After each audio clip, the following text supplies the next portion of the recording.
మరణాత విశ్వాస సమాజము అనే ఈ యొక్క టీవీ కార్యక్రమానికి విచ్చేసిన మీ అందరికీ ప్రభు యేసుక్రీస్తు నామములో వందనాలు, శుభములు. దేవుడు మిమ్మలను దీవించునుగాక. ఎలా ఉన్నారు? బాగున్నారా?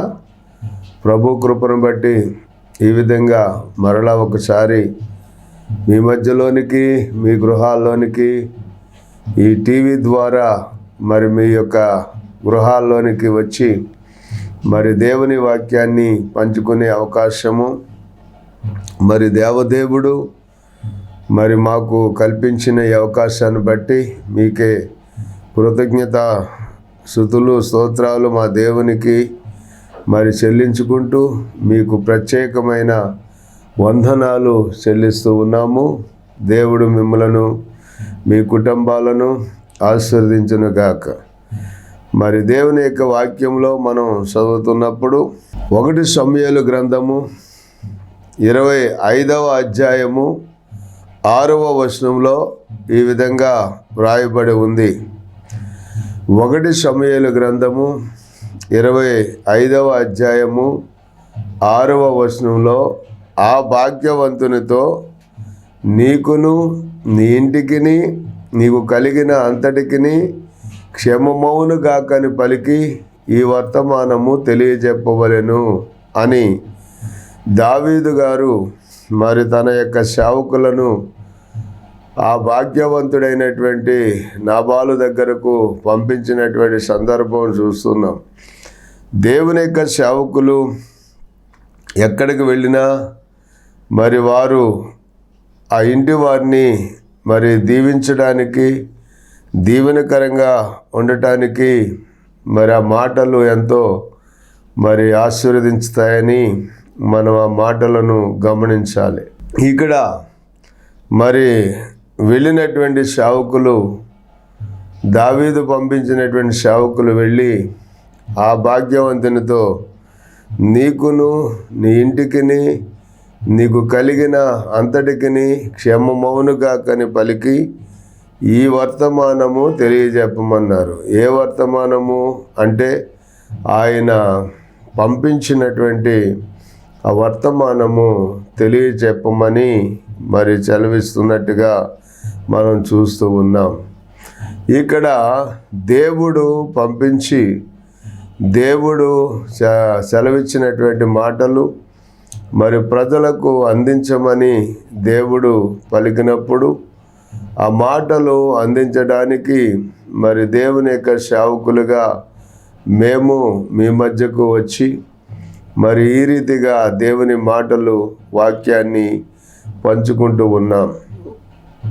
మరి 2 రాజుల గ్రంథము 4వ అధ్యాయము 8వ వచనంలో మరి మాటలు మనం ధ్యానించినట్లయితే, ఒక దినమందు ఎలీషా షూనేము పట్టణమునకు పోగా అచ్చట గనురాలైన ఒక స్త్రీ భోజనమునకు రమ్మని అతని దైవజనుడైన ఎలీషా గారిని బలవంతము చేసెను కనుక అతడు ఆ మార్గమున వచ్చినప్పుడల్లా ఆమె ఇంట భోజనము చేసి వచ్చెను. కాగా ఆమె తన పెనిమిటిని చూసి, మన యొద్దకు వచ్చుసు పోవుసు ఉన్నవాడు భక్తిగల దైవజనుడని నేను ఎరుగుదును. కావున మనము అతనికి గోడ మీద ఒక చిన్న గది కట్టించి అందులో అతని కొరకు మంచము, బల్ల, దీపస్తంభమును ఉంచుదుము. అతడు మన యొద్దకు వచ్చినప్పుడల్లా మరి అందులో బస చేయవచ్చునని ఆమె తన పెనిమిటితో, తన భర్తతో చెప్పినట్లుగా మనం చూస్తున్నాం. ఆ విధంగా దేవుని యొక్క సన్నిధానంలో మరి షూనేము పట్టణస్థురాలు అంటే ఈమె మంచి పేరు కలిగినటువంటి స్త్రీ అని, భక్తి కలిగినటువంటి స్త్రీ అని, మరి అన్ని విషయాల్లో ఎంతో మరి దేవుని యొక్క సేవకుల పట్ల శ్రద్ధ కలిగినటువంటి స్త్రీ అని మనం లేఖనాల్లో చూస్తూ ఉన్నాం. ఉదాహరణకి సునేము పట్టణమందు గనురాలైనటువంటి మరి గొప్ప స్త్రీ ఉంది అని మరి ఆమె మరి మాటకు ఎబ్రీ పదంలో మనం చూస్తే ఈ గొప్ప అనే మాటను ఏ విధముగా మనం చూడాలి అంటే మరి ఆమె వయసులో గొప్ప అని, మరి అదేవిధంగా తన రూపంలో గొప్ప స్త్రీ అని, పేరు ప్రఖ్యాతుల్లో గొప్ప స్త్రీ అని, మరి ధనములో కూడా గొప్ప స్త్రీ అని, మరి తన వంశములో అంటే ఆ వంశము కూడా ఒక ప్రత్యేకమైన వంశముగా చూస్తూ ఉంటాం. మరి ఈ గనురాలైనటువంటి స్త్రీ మరి అన్ని విషయాల్లో గొప్ప స్థానంలో ఉన్నదని మనం అర్థం చేసుకోవచ్చు. అయితే ఆమె లక్షణాలు ఏంటి అంటే, గొప్పతనం ఏంటి అంటే మరి దేవుని యొక్క సేవకులను గౌరవించి దేవుని యొక్క సేవకులకు సహాయపడేటువంటి మరి స్త్రీగా మరి ఆ యొక్క గనురాలని మరి మనం చూస్తూ ఉన్నాం. ఈమె దైవజనుడికి మరి ఎంతో సహాయకురాలుగా, మరి పరిచర్య అభివృద్ధికి ఎంతో సహకరించినటువంటి స్త్రీగా మరి దేవుని యొక్క లేఖనాల్లో మనం చూస్తూ ఉన్నాం. మరి ఆమె చెప్పినటువంటి ఒక మంచి మాట ఏంటి అంటే, మన యొద్దకు వచ్చుచూ పోవుచూ ఉన్నటువంటి వాడు భక్తిగల దైవజనుడని నేను ఎరుగుదును. అంటే దైవ సేవకులు తమ ఇంటిన చేర్చుకోవటమే కాకుండా, వారికి పరిచర్య చేయటమే కాకుండా, మరి వారి వద్దకు వచ్చేటువంటి దేవుని సేవకులు భక్తిగల దైవ సేవకుడని నేను ఎరుగుదును అనే మాట ఎంతో గొప్ప మరి దీవెన కలుగు చేస్తూ ఉంది. మరి భక్తిగల దైవ సేవకులను మనం చేర్చుకున్నప్పుడు, భక్తిగల దైవ సేవకులకు పరిచర్య చేసినప్పుడు, భక్తిగల దైవ సేవకులు మరి ఆ ఇంటిని దీవించేవారిగా ఉంటున్నారన్నమాట. మరి చూడండి, దేవుని యొక్క మరి సేవకులైన దావీదు గారు పంపించినటువంటి సేవకులు మరి నాబాలు ఇంటికి వెళ్ళి ఆ భాగ్యవంతునితో నీకును నీ ఇంటికిని నీకు కలిగిన అంతటికిని క్షేమమవునుగాక అని పలికి మరి మాటలు మరి పలుకుతున్నటువంటి సందర్భం, ఆ వర్తమానం తెలియజేస్తున్నటువంటి సందర్భం మనం ఆ లేఖనాల్లో చూస్తూ ఉన్నాం. అలాగే ఇక్కడ కూడా మనం గమనిస్తే సునేము పట్టణస్థురాలైనటువంటి మరి ఆ గనురాలు మరి ఆ ఇంటికి వెళ్ళినటువంటి ఆ దైవజనుడు ఆ ఇంటిని గూర్చి శ్రద్ధ తీసుకొని వారి యొక్క జీవితంలో ఏదైతే మరి కొదువ కొరతలు ఉన్నాయో మరి వాటిని గుర్తించి మరి వారి కొరకు ప్రార్థించి వారికి మరి దేవుని ఆశీర్వాదము కలుగు చేస్తున్నట్లుగా మనం ఈ లేఖనాల్లో చూస్తూ ఉన్నాం. అందుకని అక్కడ మనం గమనిస్తే ఏమని ఉంది అని మనం ఆలోచన చేస్తే మరి 13వ వచనంలో మనం చూసినప్పుడు, అతడు నీవు ఇంత శ్రద్ధాభక్తులు మాయందు కనపరిచితివి, నీకు నేనేమి చేయవలెను, రాజుతోనైనను సైన్యాధిపతితోనైనను నిన్ను గూర్చి నేను మాట్లాడవలెనని కోరుచున్నావా అని అడుగమని తన శిష్యుడైనటువంటి గెహాజీని మరి ఆమె దగ్గరకు పంపించినట్లుగా మనం ఆ లేఖనాల్లో మనం చూస్తూ ఉన్నాం. అయితే ఆమె చెప్పిందంటే, అయ్యా నేను నా స్వజనులలోనే కాపురం ఉంటున్నాను, మరి ప్రాంతంలో నాకు అందరూ తెలుసు, అధికారులు తెలుసు, న్యాయాధిపతులు తెలుసు, ఎవరి దగ్గర మరి ఎవరిని ఏ సహాయం కావాలని నేను అడిగినా వారు వెంటనే నాకు సహాయం చేస్తారు. నా గురించి కానీ నా కుటుంబం గురించి కానీ మరి ఎవరికి ఏ విధమైనటువంటి సిఫారసు చేయవలసిన అవసరమే లేదయ్యా అని మరి ఆ గనురాలైనటువంటి సునేమురాలు చెప్పినటువంటి ఆ మాటను మనం చూస్తూ ఉన్నాం. అయితే వెంటనే దేవుడు ఆయనకు దైవజనుడికి బయలుపరిచినటువంటి ఆ విషయం ఏంటి అంటే, మరి ఆమెకు సంతానము లేదని, సంతానము కొరకు మరి ప్రార్థిస్తాను, మరి నీకున్నటువంటి కొదువను దేవుడు తీరుస్తాడని దైవ సేవకుడు అన్నప్పుడు, దైవజనుడు అన్నప్పుడు మరి ఆమె అంటుంది కదా, ఏమంటుందంటే, అయ్యా నాకు సంతానము కలగదని, మరి నాకున్నటువంటి పరిస్థితులను బట్టి నేను చెప్పగలుగుతున్నాను, కాబట్టి నాకు సంతానం కలగాలనేటువంటి ఆశ కూడా నాకు లేదు అని ఆమె మాట్లాడుతూ ఉన్నప్పుడు, మరి దైవ సేవకుడు చెప్తున్నాడు కదా, మరి మరుసటి ఏట ఈ ఋతువును నీ కౌగిట కుమారుడు ఉంటాడని ఆమెతో చెప్పారు. ఆమె ఆ మాట విని, దైవజనుడవైన నీవు అలాగు పలకవద్దు, నీ దాసురాలునైనా నాతో అబద్ధం ఆడవద్దు అని మాట్లాడుతూ ఉంది. ఎందుకంటే ఈనాడు చాలామంది మరి అబద్ధాలు మాట్లాడుతూ జరిగే దానిని మాత్రమే కాకుండా జరగని దానిని కూడా మరి చెప్పి మనుషులను మోసం చేసేటువంటి పరిస్థితులు ఈనాడు లోకంలో అనేక పరిస్థితులను మనం చూస్తూ ఉన్నాం. అయితే ప్రియమైన దేవుని బిడ్డలారా, ఈ దైవజనుడు భక్తిగల దైవజనుడు, మరి దేవుని యొక్క ఆత్మచేత నింపబడినటువంటి దైవజనుడు కాబట్టి ఆయన భక్తిగల దైవజనుడు అనేటువంటి విషయం ఆమె ముందుగానే ఎరిగి ఉంది.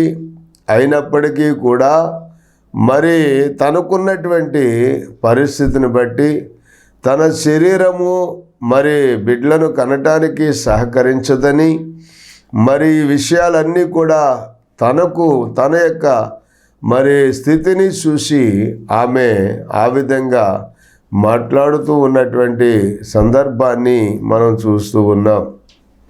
అయితే ప్రియమైన దేవుని బిడ్డలారా, మరి దైవజనుడు ఖచ్చితంగా చెప్పారు.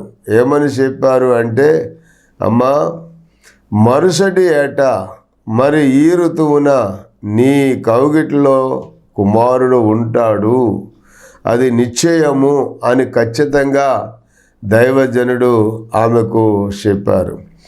మరి చెప్పిన వెంటనే ఆమె మాటను నమ్మింది.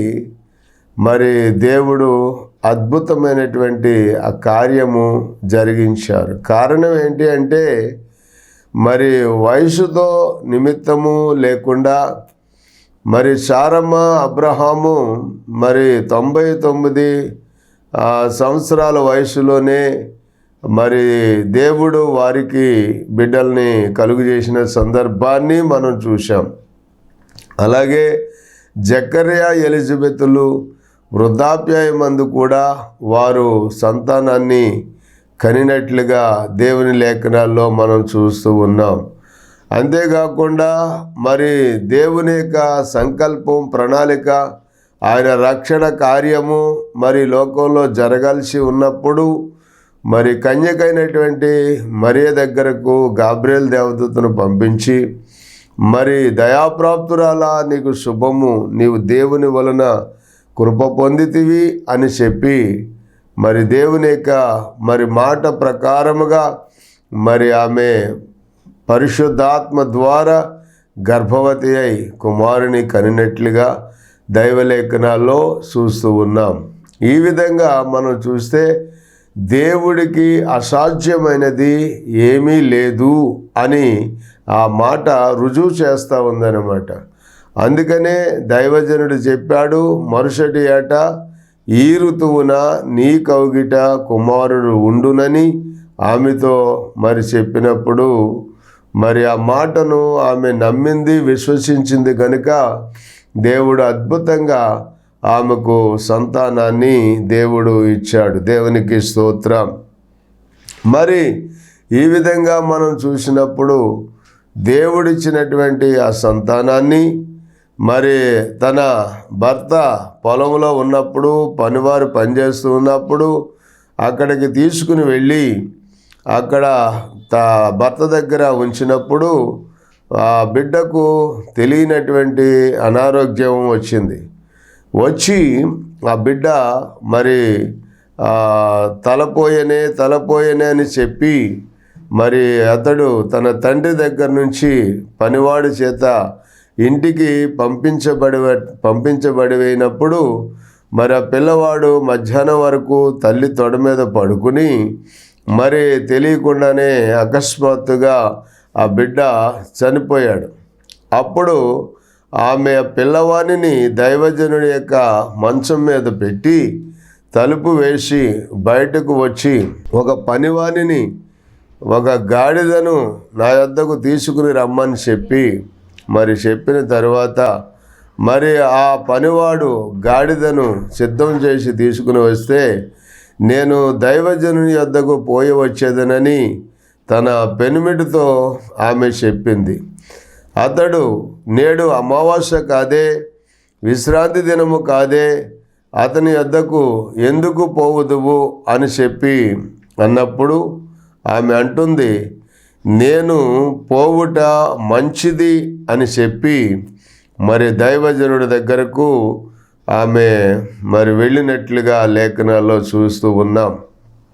ప్రియమైనటువంటి దేవుని బిడ్డలారా, ఇక్కడ మనం గమనించవలసిన ఆత్మీయ సంగతులు ఏంటంటే ఆమె విశ్వాసములో నిలకడగా ఉంది, ప్రార్థనలో నిలకడగా ఉంది, దేవుని యొక్క సన్నిధి అనుభవించటంలో ఆమె నిలకడగా ఉంది కనుక తన కుటుంబంలో లేక పుట్టినటువంటి దేవుని యొక్క వరప్రసాదముగా జన్మించిన కుమారుడు మధ్యాహ్నం వరకు తన తల్లి దగ్గర ఉండి ఆ పిల్లవాడు చనిపోయినప్పుడు ఆమె ఏమాత్రము కూడా కలవరపడకుండా ఆ దైవజనుడికి ఇచ్చినటువంటి ఆ యొక్క గదిలో ఆ మంచం మీద పడుకోబెట్టి దేవుని యొక్క సేవకుని దగ్గరకు వెళ్ళి ఆ బిడ్డను బ్రతికించమని ప్రాధేయపడుతున్నట్లుగా మనం చూస్తూ ఉన్నాం. ప్రియమైన దేవుని బిడ్డలారా, ఎవరికైనా ఏదైనా సందర్భం జరిగినప్పుడు సహజంగా జరుగుతూ ఉంటాయి. వాటిని బట్టి ఊరికే కలవరపడిపోకూడదు. పరిస్థితులు అర్థం చేసుకుని ఒక ఆత్మీయురాలు దేవుని యొక్క సన్నిధిలో ఏ విధంగా మరి నడుచుకోవాలో ఇక్కడ ఈ సునేమి పట్టణస్థురాలైనటువంటి గనురాలను చూసి మనం నేర్చుకోవాల్సినటువంటి అవసరత ఎంతైనా ఉంది. ఆ విషయాన్ని మనం గమనించినట్లయితే ఆమె ఏ విధంగా కూడా కలవరపడలేదు, తొందరపడలేదు.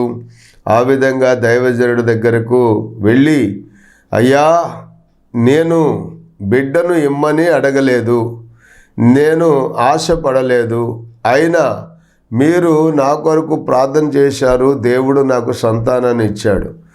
ఇచ్చినటువంటి ఆ సంతానమైన బిడ్డ మరి ఈ రోజున చనిపోయాడు. అదిగో మీకు ఇచ్చినటువంటి ఆ స్థలములో ఆ మంచం మీద మరి పడుకోబెట్టి వచ్చాను. దయచేసి మీరు వచ్చి ఆ బిడ్డను బ్రతికించండి అని చెప్పి మరి అక్కడ అడిగినట్లుగా మనం చూస్తున్నాం. దానికి ముందుగా ఒక మంచి మాట మరి మీకు జ్ఞాపకం చేయాలని మరి ఆశపడుతున్నాను. ఆ దైవజనుడి దగ్గరకు వెళ్ళినప్పుడు మరి ఆమె వస్తూ ఉండగా దైవజనుడైన ఎలీషా గారు మరి గెహాజీని పంపించి మరి ఆమెను ఒక మాట అడగమన్నారు. ఏమనంటే, నీవును నీ పెనిమిటియు నీ బిడ్డయు సుఖముగా ఉన్నారా అని అడగమంటే ఆమె చెప్పిన మాట ఏంటి అంటే, అందుకామె మేము సుఖముగానే ఉన్నాము అని చెప్పింది. అంటే ఒక ప్రక్కన మరణము బిడ్డను మరి మరణింపజేస్తే సుఖముగా ఉంటారండి ఏ కుటుంబమైనను. కానీ మేము సుఖంగానే ఉన్నాము అని దైవజనుడికి ప్రత్యుత్తరం ఇచ్చింది. ఎందుకంటే ఆమెకు తెలుసు నిరీక్షణ కలదు కాబట్టి ఆ నిరీక్షణను బట్టి దైవజనుడు వస్తాడు, తప్పనిసరిగా మరి నా బిడ్డను ప్రార్థన చేస్తే దేవుడు బ్రతికిస్తాడు అని ఆమెకు ఒక నిరీక్షణ ఉంది. కనుకనే నీవు నీ బిడ్డ నీ భర్త మరి సుఖంగా ఉన్నారా అంటే మేము సుఖంగానే ఉన్నామని కలవరపడకుండా, తొణికిసలాడకుండా, కంగారు పడకుండా ఆమె చెప్పింది. అంటే ఆమెలో ఎంత మరి నిరీక్షణ ఉంది, ఎంత ఆత్మీయత ఉంది, ఎంత నెమ్మది ఉంది, ఎంత ప్రశాంతత ఉందో మనం అర్థం చేసుకోవచ్చు బిడ్లారా. ఆ తరువాత ఆ దైవజనుడు మరి తన ఇంటికి వచ్చి ఆ ఇంటి లోపల ఉన్నటువంటి బిడ్డ దగ్గరకు వెళ్ళాడు. ఆ బిడ్డను చూశాడు. మరి ఆ బిడ్డ మీద మరి ఆయన ప్రార్థన చేయగా ఆ బిడ్డ 7 మారులు తుమ్మి కండ్లు తెరిచి లేచాడు అని చెప్పి లేఖనంలో చూస్తూ ఉన్నాం. ఆ తర్వాత 36వ వచనం మనం చదివితే, అప్పుడు అతడు గెహజీని పిలిచి ఆ సునేమురాల్ని పిలుచుకొని రమ్మనగా వాడు ఆమెని పిలిచెను. ఆమె అతని యొద్దకు రాగా అతడు ఆ కుమారుని ఎత్తుకొని వెళ్ళమని ఆమెతో చెప్పాను. అంతటా ఆమె లోపలికి వచ్చి అతని కాళ్ళ మీద సాష్టాంగ పడి లేచి తన కుమారుని ఎత్తుకొని పోయాను. దేవునికి స్తోత్రం. ఎంత నిరీక్షణ కలిగి ఉందో చూడండి, ఎంత నమ్మకం కలిగి ఉందో చూడండి. దేవుని బిడ్డలారా, మన కుటుంబాలలో ఏవైనా తొందరపాటు మరి పరిస్థితులు జరిగినప్పటికి కూడా మనం కలవరపడకుండా ఆత్మీయులమైనటువంటి మనము నిరీక్షణతో ఉండి దేవుని యొక్క సన్నిధిలో మరి బిడ్డల విషయంలోనైనా, భర్త విషయంలోనైనా, కుటుంబంలో జరిగిన ఏ పరిస్థితులైనా కలవరపడకుండా దేవుని యొక్క సన్నిధిలో విశ్వాసముతో, నమ్మకముతో ఉంటే దేవుడు తప్పనిసరిగా కార్యం జరిగిస్తారు, విజయాన్ని కలుగజేస్తారు. మరి అలాగే మా సంఘములో గత మరి ఆదివారము మరి ఒక సందర్భం జరిగింది. మరి ఒక అమ్మాయి దేవుని సన్నిధిలో ఎంతో ఆత్మీయురాలు, మంచిగా ప్రభు సన్నిధిలో మరి అందరికంటే ముందొచ్చి చక్కగా మరి ఆ కార్యక్రమాలన్నీ చూస్తూ ఆ పరిచర్య చేస్తుంది. మరి ఆ బరకాలు సదరటము, శాపలు వేయటము మరి అన్నీ కూడా చేసి తనకు మరి మోకరించి ప్రార్థన చేసుకుని తన కుటుంబం కొరకు మరి ప్రార్థన కంచె వేసి కాపాడుకుంటూ ఉంటుంది. అలాంటి మరి కుమార్తెకు మరి ఒక కుమార్తె ఉంది. మరి ఆ కుమార్తెను తన మరి పుట్టింటి దగ్గర విడిచిపెట్టి మరి నెక్స్ట్ వస్తాం కదా తీసుకెళ్తామని చెప్పి వచ్చేశారు వారి అత్తవారింటికి. అయితే ఆ బిడ్డని మరి వాళ్ళ తమ్ముడు, వాళ్ళ తల్లి మరి ఆ బిడ్డను తీసుకొస్తూ ఉండగా మరి తెలియని రీతిగా యాక్సిడెంట్ జరిగింది. ఆ యాక్సిడెంట్ జరిగినటువంటి విషయం మరి దేవుని సన్నిధిలో ప్రార్థనలో అందరూ కూడా మరి ఎంతో భక్తి శ్రద్ధలతో దేవుని మాటలు వింటున్నప్పుడు ఆమెకు ఫోన్ వచ్చింది. బయటకు వెళ్ళింది, మాట్లాడింది, మరలా లోపలికి వచ్చింది. తనకు తానే మరి ప్రార్థన చేసుకుంటూ తన బిడ్డకు కానీ, తన తల్లికి కానీ, తన తమ్ముడికి కానీ ఏ విధమైనటువంటి ప్రాణాపాయము కానీ ప్రమాదము మరి జరగకుండా నీవే కాపాడాలని తనకు తానే ప్రార్థన చేసుకుంది. తరువాత ప్రార్థన ముగించిన వెంటనే మరి దైవజనుడి దగ్గరికి వచ్చి, అయ్యా మరి నా కుమార్తెకు, నా తల్లికి, నా తమ్ముడుకు వస్తున్న ప్రయాణంలో యాక్సిడెంట్ జరిగిందండి, మరి ఆ బిడ్డల కొరకు ప్రార్థన చేయండి, ప్రార్థించండి అని మరి దైవజనుడి దగ్గరకు వచ్చింది. అప్పుడు దైవజనుడు ప్రార్థన చేసినప్పుడు మరి దేవుడు చేసిన అద్భుతమైనటువంటి కార్యం ఏంటి అంటే, దేవుని సన్నిధిలో ప్రార్థిస్తూ ఉండగా మరి దేవుడు చేసిన అద్భుతమైన కార్యము 107వ కీర్తన మరి 13వ వచనం, కష్టకాలమందు వారు యెహోవాకు మొరపెట్టిరి, ఆయన వారి ఆపదలలో నుండి వారిని విడిపించెను. దేవునికి స్తోత్రం. కష్టకాలం వచ్చినప్పుడు వెంటనే చేయవలసిన పని ఏంటంటే దేవుని యొక్క సన్నిధిలో మరి యెహోవాకు మొరపెట్టాలి. మరి లబోదిబోమని అల్లరి చేసుకుని గందరగోళం చేసుకుని అయ్యో అయ్యో అయ్యో అని గుండెలు బాదుకున్నంత మాత్రాన అక్కడ కార్యం జరగదు కదా. దేవుని కార్యానికి అది ఆటంకం అవుతుందన్నమాట.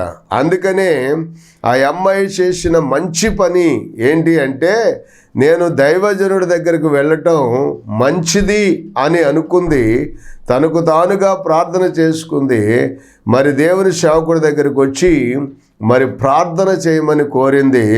దేవుని సేవకుడు ప్రార్థించిన వెంటనే దేవుడు చేసిన కార్యం ఏంటి అంటే, అదుగో కష్టకాలమందు వారు యెహోవాకు మొరపెట్టిరి, ఆయన వారి ఆపదలలో నుండి వారిని విడిపించెను అని 13వ వచనంలో మనం చూస్తుంటే, మరి 19, 20 వచనాలు మనం చదివినప్పుడు కష్టకాలమందు వారు యెహోవాకు మొరపెట్టిరి, ఆయన వారి ఆపదలలో నుండి వారిని విడిపించెను, ఆయన తన వాక్కును పంపి వారిని బాగు చేసెను, ఆయన వారు పడిన గుంటలలో నుండి వారిని విడిపించెను. కాబట్టి ఆయన కృపను బట్టి నరులకు ఆయన చేయు ఆశ్చర్య కార్యములను బట్టి వారు యెహోవాకు కృతజ్ఞతాస్తుతులు చెల్లించుదురుగాక. దేవునికి స్తోత్రం. ఆ విధంగా ఎప్పుడైతే దేవుని యొక్క సేవకుని దగ్గర ప్రార్థన విన్నపాలు చేయించుకున్నారో, మరి ప్రార్థన చేస్తూ ఉండగానే దేవుడు మరి తన వాక్కును పంపి వీరు ఇక్కడ నుండి ఆ ప్రమాదం జరిగిన స్థలానికి వెళ్ళేటప్పటికే దేవుడు అద్భుతంగా మరి అవతల వాళ్ళ బంధువుల చేత మరి చక్కగా సహాయం చేశారు. మరి వారి తల్లికి మరి హాస్పిటల్కి తీసుకుని వెళ్ళి మరి ఏలు ఇరిగిపోతే ఆ ఏలుని బాగు చేయించి మరి అతికించి రాడ్డేసి మరి చక్కగా తీసుకొచ్చారు. వాళ్ళ తమ్ముడికి కట్లు కట్టారు. ఆ అమ్మాయికి కూడా మరి కొట్టుకుపోతే అవన్నీ కూడా బాగు చేశారు.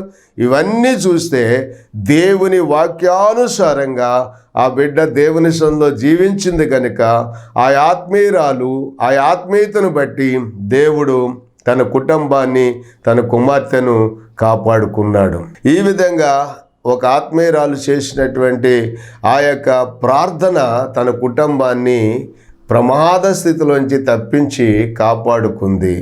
కాబట్టి దేవుని సన్నిధిలో విశ్వాసంతో నమ్మకంగా జీవించండి. మరి సునేమురాలు వలె దేవుని యొక్క సేవకులను మరి చేర్చుకోండి, సహకరించండి, వారికి సహాయం చేయండి.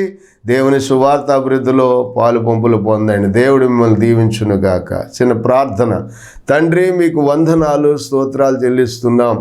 ప్రభువా, నీ సన్నిధి తోడుగా ఉంచి సునేమి పట్టణస్థురాలు ఏ విధంగా నాయనా మరి దైవజనుడైన ఎలీషాను చేర్చుకుని మరి ఆయన భక్తిగల దైవజనుడని గుర్తెరిగి ఏ విధంగా అయితే సహకారం అందిస్తూ వచ్చారో మరి ఆ కుటుంబానికి కూడా ఆయన ప్రార్థన ద్వారా ఆ కుటుంబానికి ఎంతో మేలు కలిగింది. మరి చనిపోయినటువంటి కుమారుని కూడా ఆయన ప్రార్థన ద్వారా బ్రతికించగలిగాడు.